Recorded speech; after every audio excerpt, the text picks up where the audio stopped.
Ya ayyuhalladzina amanu la yahillu lakum an tarithun nisaa karhan.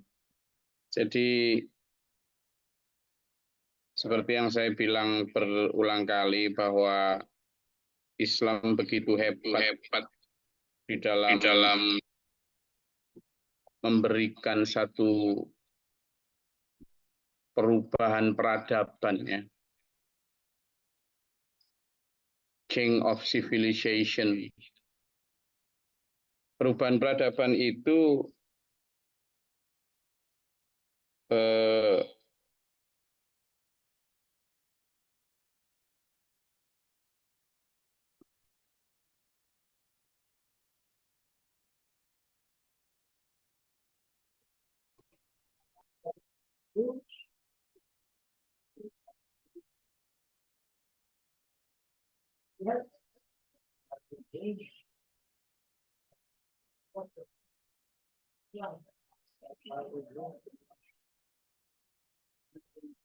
perubahan itu menyangkut semua ya, termasuk tradisi.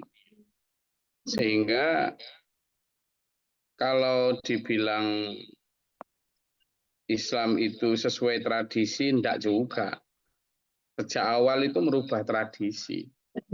Bahkan membongkar habis tradisi-tradisi lama. Yang tradisi itu kalau orang sekarang bahasanya kearifan lokal, local wisdom. Waduh. Apa lokal wisdom? Seolah-olah semua tradisi itu mesti baik gitu. Ya enggak. Tradisi yang baik, yang sesuai dengan aturan Allah ya boleh dipertahankan. Tapi tradisi yang tidak sesuai dengan aturan Allah ya enggak boleh dipertahankan. Tidak kemudian agama harus menyesuaikan dengan tradisi, enggak gitu. Sistemnya enggak begitu. Termasuk dalam ayat ini, surat An-Nisa ayat 19. Seperti yang berulang kali saya terangkan, bahwa di masa lalu, di masa jahiliyah, itu posisi perempuan itu sangat lemah, sangat rendah.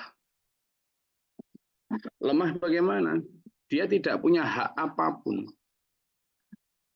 Perempuan itu tidak punya hak apapun. Perempuan adalah sangat rendah, dianggap properti. Sesuatu yang dimiliki bahkan boleh diperjualbelikan. Perempuan dianggap pembawa sial. Makanya zaman sebelum Islam datang, kalau punya anak perempuan, sebisa mungkin disembunyikan atau dibunuh sebelum dewasa. Jangan salah, Umar bin Khattab yang merupakan Khulafaur Rasyidin, sebelum Islam pun sempat mengubur hidup-hidup anaknya, anak perempuannya. Demi tradisi. Karena malu kalau punya anak perempuan.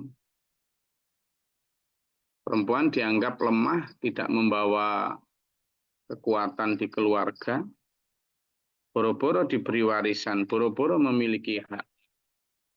Nah, Islam datang membongkar semua tradisi itu. Bahkan di masa jahiliyah itu perempuan tidak saja tidak punya hak waris, tapi perempuan itu diwariskan. Jadi kalau misalnya ada seorang laki-laki memiliki istri lebih dari satu, lalu dia punya anak laki-laki, kemudian si laki-laki yang punya istri ini, si bapak ini meninggal, maka istri-istri yang lain itu boleh diwarisi oleh anak laki-lakinya, boleh dinikahi oleh anak laki-lakinya. Loh, gitu loh. Tradisi zaman dulu begitu. Maka tradisi ini dibongkar dalam ayat ini. A'udzubillahi minasyaitonirrajim. Ya ayyuhalladzina amanu, wahai orang-orang beriman, la yahillu lakum an tarisun nisaa karhan. Kamu, wahai orang-orang beriman, sudah tidak lagi dihalalkan.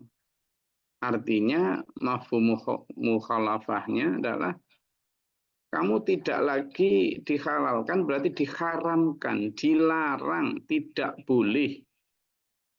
Tidak boleh kamu mewarisi istri-istri dari bapakmu, itu tidak boleh. Biasanya selain ibu kandungnya ya, istri kedua atau istri ketiga bapaknya itu diwarisi. Diwarisi bisa jadi dengan jalan dinikahi sendiri, atau dinikahkan dengan orang lain. Dengan cara apa? Dinikahkan dengan orang lain, tapi mahar yang diberikan oleh orang laki-laki yang menikahi ibunya itu diambil sama dia. Nah, itu yang disebut di situ itu. Wala ta'dhuluhunna litadhhabu bi ba'di ma ataitumuhunna. Jadi kamu jangan kok kemudian menyusahkan perempuan-perempuan dari istri-istri bapakmu itu, yang bapakmu meninggal itu, lalu kemudian kamu ambil maharnya untuk kepentingan kamu, atau bahkan juga kamu melarang mereka menikah dengan orang lain selamanya. Tak boleh begitu, gitu ya. Jadi sekali lagi saya sampaikan bahwa Islam itu benar-benar datang untuk reform, untuk memperbaiki, mereformasi tatanan masyarakat, aturan masyarakat, tradisi masyarakat, adat istiadat masyarakat. Disesuaikan dengan aturan Allah. Saya ulangi ya. Jadi Islam datang itu untuk mereform, mereformasi total adat istiadat, tradisi, kebiasaan, kepercayaan, bahkan agama masyarakat yang ada saat itu untuk disesuaikan dengan aturan Allah. Berarti apa? Ada tradisi, kebiasaan, kepercayaan masyarakat yang menyesuaikan dengan aturan Allah, bukan sebaliknya. Jikapun ada tradisi, adat, aturan, kebiasaan, kepercayaan masyarakat yang sesuai atau masih beriringan dengan aturan Allah, masih monggo dipakai. Itu yang disebut dalam satu di antara sumber hukum Islam, al-adatu hakam. Adat itu atau uruf juga bisa. Itu bisa jadi kebiasaan masyarakat yang baik, yang bersesuaian dengan hukum Islam, ya monggo dipakai. Tapi yang tidak Allah, ini hati-hati ya. Termasuk sampai hari ini. Kita ini beragama ini, perintahnya oleh Allah adalah udkhulu fis-silmi kafah. Udkhulu, masuklah kalian, taatlah kalian, ikuti aturan Allah itu, tunduklah pada semua yang diperintah dan dilarang Allah itu secara kafah, secara utuh, keseluruhan. Maka ketika kamu utuh keseluruhan di situ, ya bukan kok kemudian bi ba'di takfuruna bi ba'dil kitab wa tu'minuna bil ba'dil kitab, mengimani satu bagian kitab lalu tidak mengimani sebagian yang lain. Nggak gitu caranya. Tapi ini sudah kadung jadi kebiasaan masyarakat, tapi ini sudah kadung jadi tradisi. Gus, saya talah. Jangan berada di tengah-tengah, in between, mudabdabina baina dzalik. Jangan, masuk ya masuk, keluar ya keluar. Jangan di tengah-tengah, jangan talbisul haqqa bil batil. Jangan mencampur adukkan antara yang hak dan yang batil.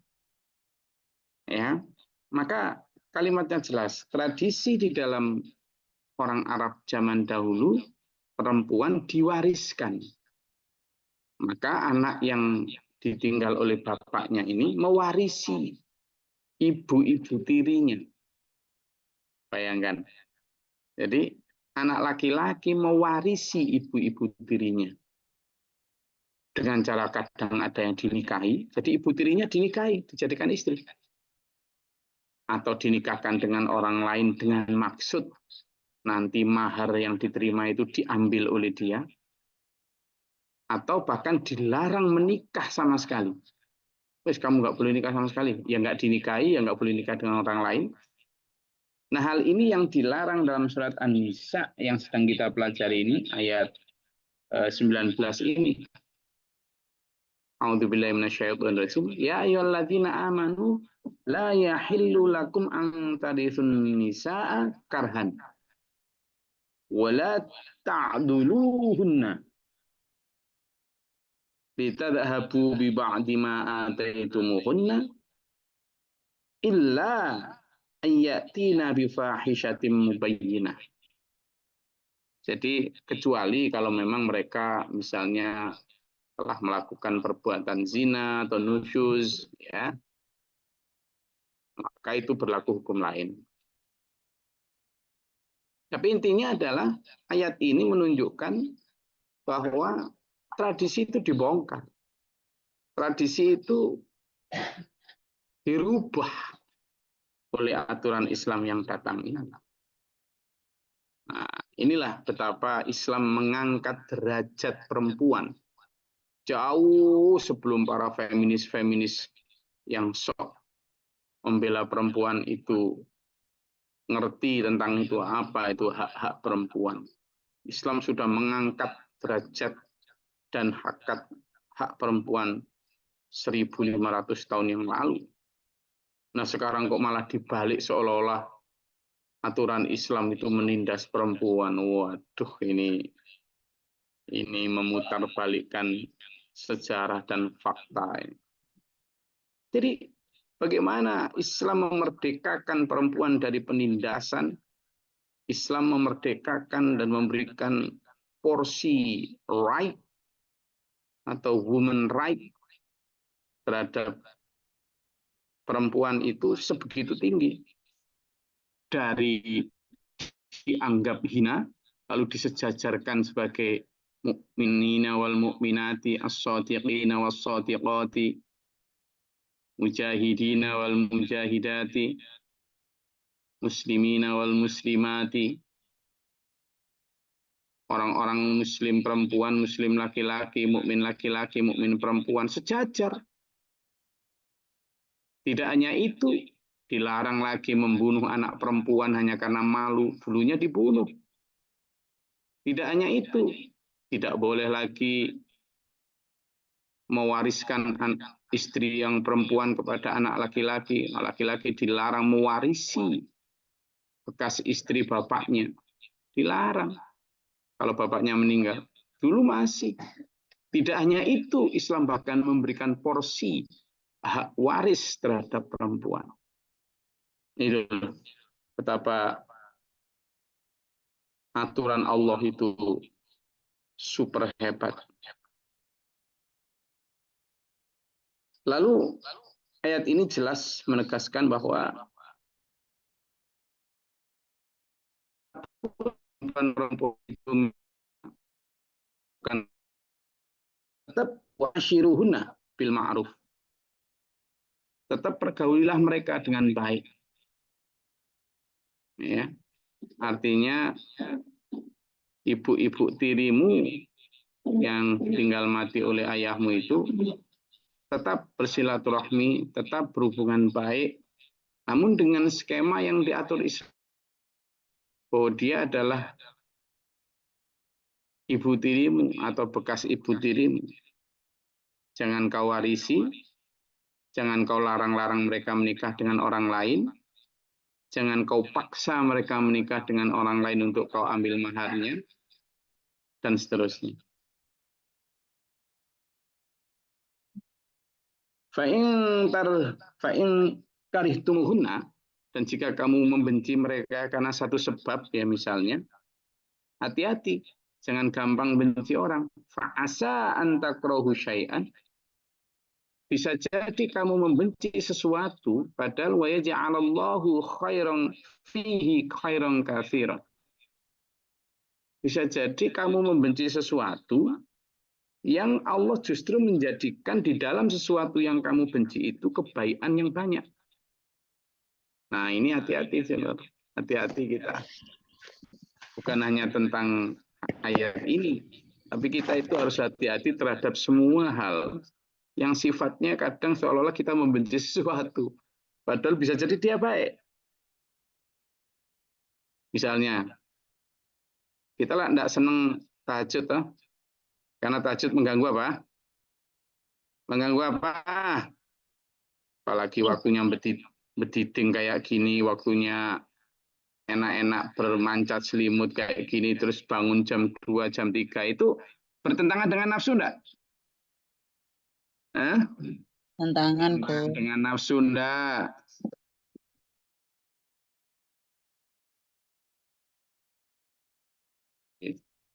Bertentangan dengan nafsu. Maka itu yang kita lawan. Kata Allah, apa yang kamu benci bisa jadi itu sesuatu yang baik. Sebaliknya, apa yang kamu sukai bisa jadi itu buruk untukmu. Gitulah. Makanya jangan gampang membenci atau menyukai sesuatu. Kalau nggak benar-benar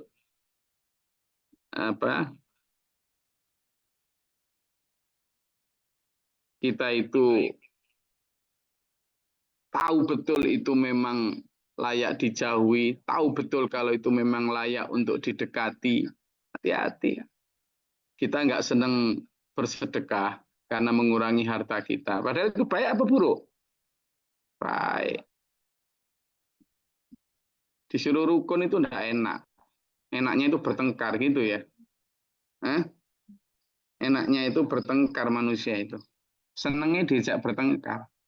Jak rukun itu abot gitu. Nah, padahal bisa jadi yang berat itulah yang baik. Gitu, ya. Dan sudah banyak dalam beberapa ayat. Misalnya coba buka dalam surat Al-Baqarah ayat 216. Silakan.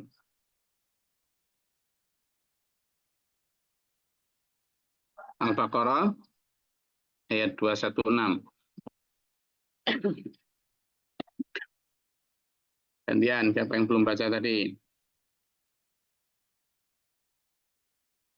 Al-Baqarah 216.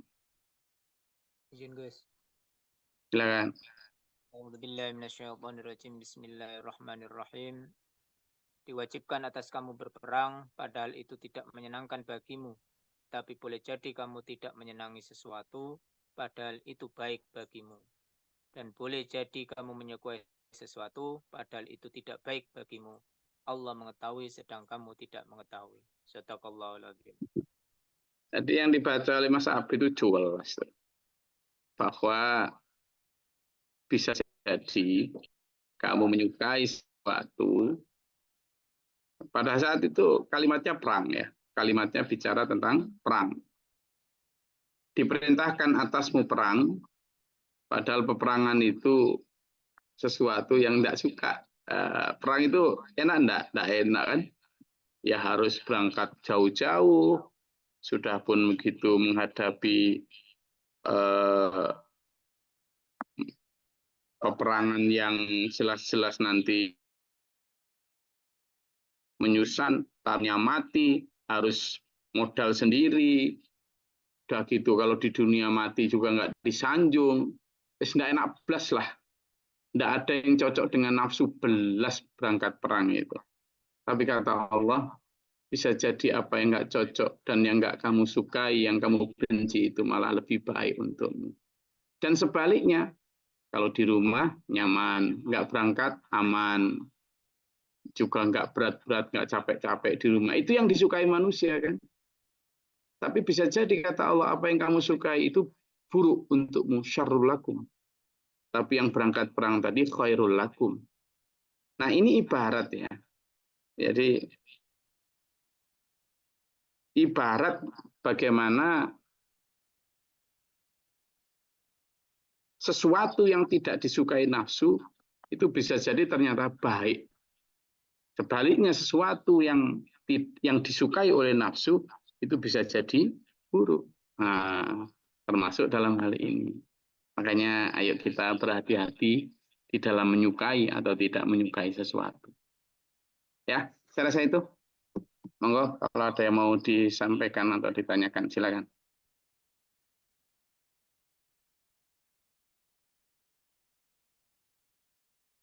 Silakan, monggo. Kalau ada yang mau dielaborasi, ada yang kurang terang atau kurang jelas atau dinyatakan. Saya sedang ada di Lampung ini. Kemarin di Lampung Timur, di tempatnya Mas Karyono, sekarang di Lampung Tengah, di Gunung Sugih. Nggak tahu, saya nggak melihat gunung juga di sini. Saya nggak melihat yang sugih-sugih juga di sini. Tapi kok dikasih nama Gunung Sugih ini, maksudnya yang sugih siapa? Yang gunungnya di mana nggak tahu. Monggo silakan. Ada yang mau menyampaikan sesuatu atau menanyakan sesuatu, silakan.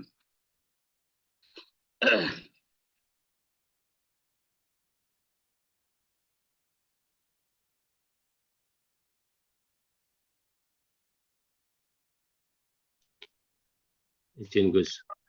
Silakan Pak Udi. Bismillahirrahmanirrahim. Assalamualaikum warahmatullahi wabarakatuh. Waalaikumsalam warahmatullahi wabarakatuh. Mengikuti penjelasan ayat 19 surat An-Nisa bahwa Islam itu datang untuk mereform adat istiadat bahkan agama pada saat itu yang tidak sesuai dengan aturan Allah. Bukan sebaliknya.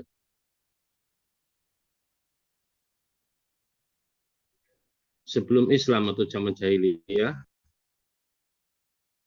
perempuan-perempuan itu tidak bernilai. Seperti tadi yang dijelaskan, bahkan bisa dijadikan piala bergilir begitu, Gus Ngapunten. Dari ayahnya, lalu ke anaknya. Tidakkah Islam itu agama yang lurus sejak zaman Nabi Adam alaihissalam? Nah, bagaimana memahami ini, Gus? Islam diturunkan sejak Adam alaihissalam, tapi di satu sisi sebelum Islam datang, berarti Islam itu setelah Nabi Adam atau ketika Nabi Adam? Ampun, mohon penjelasannya. Maturnuwun. Assalamualaikum warahmatullahi wabarakatuh. Ya. Waalaikumsalam warahmatullahi wabarakatuh. Jadi gini, Islam itu kan agama yang memang diturunkan Allah sejak Nabi Adam. Meskipun bisa jadi karena perbedaan bahasa, wilayah, sebutannya mungkin bukan Islam. Karena Islam itu bahasa Arab. Termasuk dalam menyebut Allah. Karena mungkin perbedaan bahasa, agama yang diturunkan di bahasa Kipti yang menyebut Allah mungkin Yahweh atau apa. Agama Islam yang diturunkan di bangsa Ibrani Yahweh, bangsa Kipti mungkin menyebut Elijah atau Elia. Nah, saya mengulangi bahwa Islam itu membawa aturan yang jelas. Aturan yang tidak pernah berubah, tongkat estafet agama yang diturunkan Allah sejak Nabi Adam secara bergilir kepada Nabi Idris, Nuh, terus sampai ke bawah, Ibrahim, terus sampai ke bawah. Itu Islam. Tongkat estafetnya sama. Tapi yang sama adalah nilai tauhid. Jadi Al-Quran itu berisikan minimal 3 substansi. Pertama adalah i'tiqadiyah atau hukum-hukum yang berkaitan dengan ketauhidan di fundamental, yakni tentang mengesahkan Allah, tentang kepercayaan terhadap di rukun itu sudah ada sejak dulu. Iman kepada Allah, iman kepada para malaikat, iman kepada para nabi, iman kepada kitab, iman kepada hari akhir, dan kepada takdir baik dan buruk. Ini yang tidak berubah dari nabi satu ke nabi yang lain. Nah, apa yang berubah? Yang berubah adalah isi yang kedua, atau yang ketiga. Yang kedua adalah tentang uluhiyah, tentang akhlak. Ini juga tidak berubah, akhlak kepada Allah maupun kepada sesama. Tentang adab, sopan santun yang diajarkan oleh Allah sejak dulu bersama. Nah, yang berubah adalah yang ketiga. Apa itu? Amaliyah. Amaliyah ini adalah tentang tata cara. Tata cara di dalam hidup. Baik hidup hablum minallah, manusia kepada Allah, tata cara ibadah, itu berubah memang. Atau hablum minanas, tata cara di dalam berdagang, tata cara dalam menikah, tata cara dalam halil hal waris, dan lain sebagainya, itu berubah. Jadi syariat Nabi satu, Nabi yang lain bisa jadi berubah. Allah melakukan perubahan itu sesuai dengan kondisi, kebutuhan, dan situasi masyarakat, dinamika masyarakat. Bisa jadi dulu di zaman Nabi Ibrahim, khamr tidak dilarang. Bisa jadi dulu di zaman Nabi Musa, mungkin jilbab tidak diwajibkan. Atau diwajibkan tapi batasannya beda. Nah, toh demikian, aturan itu yang dua ini, yakni amaliyah ini, baik ibadah maupun muamalah, bisa jadi di masa Nabi Ibrahim dulu sholatnya caranya tidak dengan 5 waktu. Bisa jadi rakaatnya tidak 17. Nah, itu yang berubah. Tetapi antar nabi dulu misalnya zaman Nabi Ibrahim memiliki itu umat yang baik. Tapi kemudian Islam yang dianut oleh Nabi Ibrahim ini yang baik ini pada saat Nabi Ibrahim masih menunggui, masih baik tuh. Masih sesuai dengan aturan Allah. Cara mewarisi, apa yang bisa diwariskan, dan sebagainya, bisa jadi masih baik. Tidak ada itu merendahkan perempuan, dan lain sebagainya. Tapi begitu Nabi Ibrahim wafat, seperti binatang ternak yang ditinggalkan oleh penggembalanya, waktu ditunggui penggembala, ya masih terjaga, nggak melanggar makanan orang lain. Tapi begitu udah ditinggal lama sama penggembalanya, ya hilang. Atau seperti tanaman yang ketika ditunggu penanamnya masih baik, terjaga dari rumput, dari hama, dijaga. Tapi begitu ditinggalkan oleh penanamnya jangka lama, ya hilang. Demikian pula tanaman umat ini, ya, umat ini kan seperti yang sedang digembalakan oleh para nabi, oleh Nabi Ibrahim misalnya. Ketika ditunggu oleh Nabi Ibrahim sebagai penggembala, ya masih baik. Dijaga ketika akan melanggar, ditegur, ketika akan berpecah belah, disatukan lagi, dan seterusnya. Tanaman juga demikian, ketika ada rumput atau hama nama ubudun, ya ditegur. Tapi begitu Nabi Ibrahim wafat, generasi pertama masih baik, generasi kedua mulai terjadi penyimpangan, dan sebagainya, sampai penyimpangan itu ajaran Nabi Ibrahim, tapi masih merasa Islam gitu. Padahal sudah jauh menyimpang. Begitu turun nabi-nabi setelah keturunan dari Nabi Ismail, kemudian Yakub, Yusuf, Ayub, Daud, Sulaiman, dan seterusnya. Demikian sama. Ketika ditunggu oleh para nabi, baik. Tapi begitu ditinggal oleh nabinya jangka panjang, melenceng. Nah, penyimpangan-penyimpangan ini, Pak Budi, yang orang masih merasa baik, padahal mereka sudah berbuat menyimpang. Sampai pun demikian ketika hadirnya Nabi Muhammad SAW, Nabi Muhammad menegakkan kembali i'tiqadiyah, hukum-hukum ketauhidan, bahwa Nabi Isa maupun Nabi Musa dalam Taurat maupun Injil tidak mengajarkan menyembah selain Allah, ditegakkan kembali. Begitu. Tapi mereka tidak merasa bahwa mereka melenceng, mereka masih merasa bahwa mereka menegakkan Taurat dan Injil. Makanya itulah kenapa mereka menganggap justru Nabi Muhammad yang sesat. Justru Nabi Muhammad yang menyimpang dari kebenaran. Nabi Muhammad dianggap kejinan, dianggap ekstrim, dianggap macam-macam. Nah, padahal Nabi Muhammad SAW menegakkan aturan i'tiqadiyah yang murni. Sampai pun demikian setelah Rasulullah hadir pada masa Khulafaur Rasyidin masih baik. Masih murni. Tapi begitu sudah mulai tabi'in, sudah mulai perpecahan. Bahkan cucu Nabi pun dipenggal lehernya yang satu diracun. Oleh siapa? Oleh umat Islam. Apalagi tabi'in.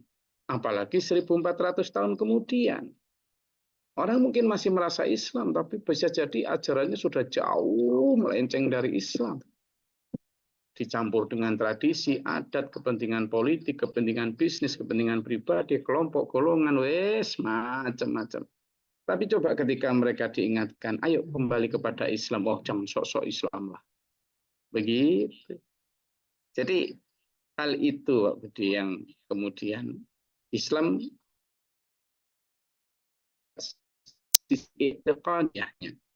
begitu masuk kepada amaliyah, sudah mulai terjadi penyimpangan-penyimpangan di setiap periode kenabian itu. Sehingga Islam itu menjadi tidak asli lagi, tidak murni lagi. Dan setiap kali Islam dibangkitkan kepada kemurnian, bada'al Islamu gharib, setiap permulaan Islam itu asing, gitu. Fasayaudu kama bada'a ghariban, fasayaudu, maka kemudian ketika lama-lama menjadi tidak asing, tapi begitu dibangkitkan lagi menjadi asing lagi, maka fatu balil hurabai. Maka bagi orang yang dianggap asing, dianggap tidak viral, dianggap tidak sesuai dengan khalayak, zaman berbahagialah kata Allah. Begitu, Pak. Jelas nggak? Ngapunten, Gus. Berarti statement bahwa Islam datang untuk mereform adat istiadat itu Islam di zaman Muhammad Rasulullah ya? Di semua zaman. Di semua zaman. Jadi di zamannya Nabi Ibrahim, Islam datang ya untuk mereform kebiasaan adat masyarakat yang waktu itu membuat patung untuk disembah. Akhirnya kan Nabi Ibrahim juga kemudian dapat umat yang mentauhidkan Allah, tidak lagi menyembah patung. Tapi begitu Nabi Ibrahim wafat, Nabi Ismail wafat, dilanjutkan lanjut, umat melenceng lagi. Bisa jadi menyembah berhala lagi dan seterusnya. Lalu datang Nabi lagi dengan membawa Islam juga, mereform lagi adat kebiasaan masyarakat. Yang katanya masih memegang teguh ajaran Nabi Ibrahim. Tapi direform lagi sampai sekarang. Begitu terus, Pak Budi.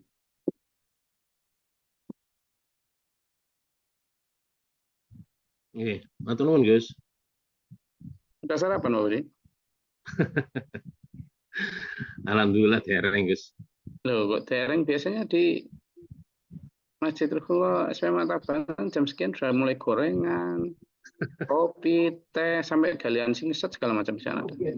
Absen itu absen Gus bolos. Ini tidak gabung dengan di Gedung Ruhula, Gus, terlambat tadi. Oh iya.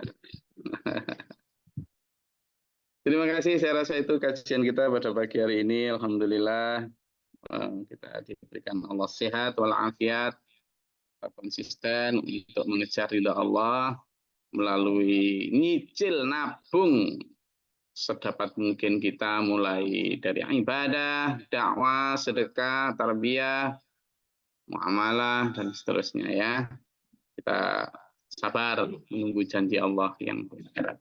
99% untuk orang-orang beriman. Semoga Allah merahmati kita dengan kesehatan jasmani rohani, berikan kita rezeki yang halal dan thayyibah, membimbing kita, menyelamatkan kita, menjaga kita dari godaan setan dajjal dan sekutunya, serta menyelamatkan dunia akhirat kita. Amin. Allahumma shalli wa sallim barik. Allahumma fil mu'minin wal mu'minat muslimin muslimat. اللهم اهدنا فيمن هديت وعافنا فيما عافيت وتولنا فيمن توليت وبارك لنا فيما اعطيت وقنا شر ما قضيت فانك تقضي ولا يقضى عليك وان لا يذل من لا يعز من اتيت تبارك ربنا وتعالى الحمد لله ما قضيت استغفرك واتوب اليك وسلم. اللهم ادع عنا البلاء والوباء ودع حسدنا من الجن والشياطين والغفر ربنا نجنا ولنا أصحابنا من القوم الظالمين ربنا ولا تجعلنا في القوم الظالمين اللهم ارفع درجاتنا في الدنيا ربنا ما نفقت بنا مع الشاهدين ربنا لا تزغ قلوبنا بعد إذ هديتنا وهب لنا من لدنك